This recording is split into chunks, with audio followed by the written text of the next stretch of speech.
Bonjour Nabil Ayouch. Bonjour. Et merci d'être avec nous. Est-il vraiment utile de vous présenter, réalisateur, producteur, acteur de la société civile avec votre fondation Alizawa? Votre dernier film Haut et Fort est un phénomène avec un parcours incroyable, notamment cette escale très remarquée au Festival de Cannes.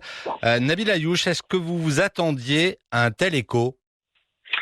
Vous savez, quand on fait un film, on s'attend avant tout à être compris, être entendu. C'est probablement le plus important. Après, quand l'annonce de la sélection officielle à Cannes est tombée, je vous avoue que ça a été un énorme moment de bonheur, pas que pour moi, évidemment, pour toute l'équipe, pour les jeunes. Pour tout le Maroc. Et j'espère, en tout cas, pour tout le Maroc. En tout cas, quelque chose vraiment de beau, de fort qu'on a vécu sur place avec beaucoup d'émotions, vous pouvez l'imaginer. Alors, Haut et Fort est actuellement projeté dans le réseau des salles de l'Institut français du Maroc et partout ailleurs, dans toutes les bonnes salles. Vous êtes ce vendredi soir à Kenitra, des projections suivies de concerts et de débats. Votre film continue de recevoir un très bel accueil chez les jeunes, mais pas que. Beaucoup disent quelle énergie, ça donne la pêche, ça donne de l'espoir. Est-ce que c'était ça la vocation ?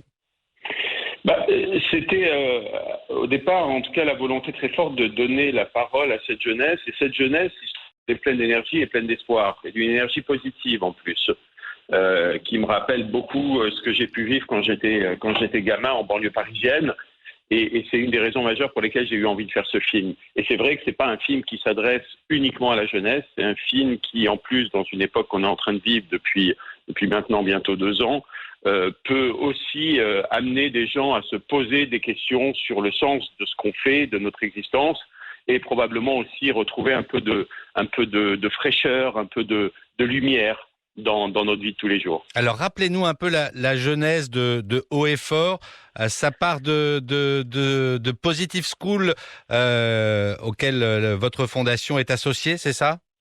Oui, ça part en fait d'une école de hip-hop, d'une classe qui se déroule maintenant depuis quelques années dans un des centres de la fondation Alizawa, à Sidi Moumen. C'est là où tout a commencé, où j'ai rencontré un professeur, Anes Basboussi, qui est un ancien rappeur, et qui un jour est arrivé vers nous en nous disant qu'il aimerait enseigner le hip-hop à ces jeunes filles, ces jeunes garçons, les valeurs du hip-hop, pour leur apprendre à s'élever et puis surtout leur donner des outils pour l'avenir. Et moi, c'est en les observant au fur et à mesure du temps que j'ai trouvé qu'il y avait beaucoup de passion et de très belles choses qui ressortaient de cet enseignement, que je me suis intéressé à ce qu'il faisait et que j'ai eu envie petit à petit de faire ce film. Quand on fait le parallèle avec le film documentaire Entre les murs, qui avait également fait sensation à Cannes, est-ce que vous accueillez positivement cette comparaison ?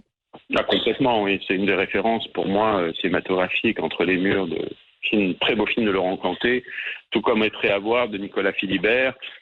C'est une référence parce que véritablement c'est la transmission au cœur d'un film, c'est comment un professeur arrive et change le cours, la destinée d'une série de jeunes.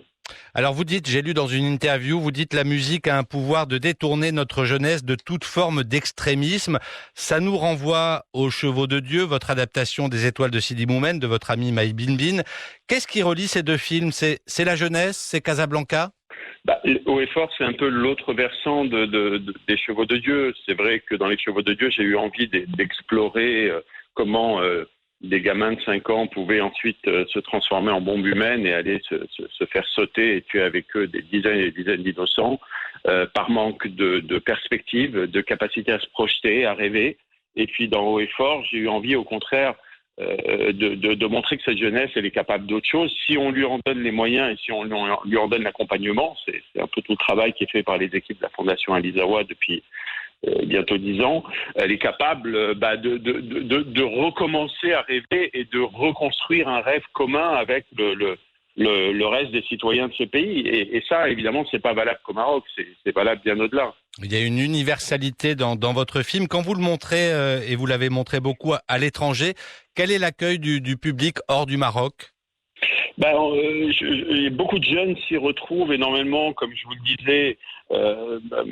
J'ai montré, par exemple, en France, au moment de la sortie, on a une projection spéciale avec 200 ou 300 jeunes qui venaient des banlieues parisiennes, et c'était très interpellant de voir, même si moi ça ne me surprenait pas, parce qu'encore une fois c'est là où j'ai grandi, mais de voir à quel point cette jeunesse s'appropriait les mêmes problématiques, les mêmes combats, la même solitude aussi parfois. Et puis, comprenez aussi parfaitement à quel point c'était important pour les jeunes du film de trouver un lieu où ils pouvaient s'exprimer, une espèce de zone franche dans laquelle ils pouvaient s'exprimer en toute liberté. Parce que ça, ils en ont besoin partout dans le monde. Alors, votre film Haut et Fort continue donc de faire la une avec cette tournée, présent également dans toutes les bonnes salles au Maroc. Quels sont vos projets, votre prochain film, Nabil Ayouch, vous l'avez déjà en tête ? Alors, je l'ai en tête, mais je peux pas en parler malheureusement parce que c'est encore vraiment en gestation. Oui, mais je suis un peu superstitieux sur ce plan-là. Je préfère faire les choses avant d'en parler, mais voilà, oui, je suis sur un nouveau film que je commence à préparer doucement avec la fondation Alizawa. Aussi, on vient d'ouvrir un 5e centre à Marrakech et on ne compte pas s'arrêter là. On a beaucoup de projets parce que l'art et la culture, pour moi, sont véritablement les deux vecteurs qui peuvent sauver le monde et notamment cette jeunesse qui en a bien besoin. Donc, ça m'occupe aussi pas mal. Alors, ce sera le mot de la fin. Merci beaucoup, Nabil Ayouch, d'avoir été avec nous. Je rappelle que Haut et Fort est projeté ce vendredi soir à l'Institut français de Kénitra. Vous y serez. Ce soir aussi à Casablanca, demain à Agadir et mardi prochain à Marrakech et dans toutes les bonnes salles au Maroc. Merci, Nabil Ayouch. On se quitte avec un extrait de la bande originale de Haut et Fort. Merci, Nabil Ayouch, et à bientôt. À bientôt, merci.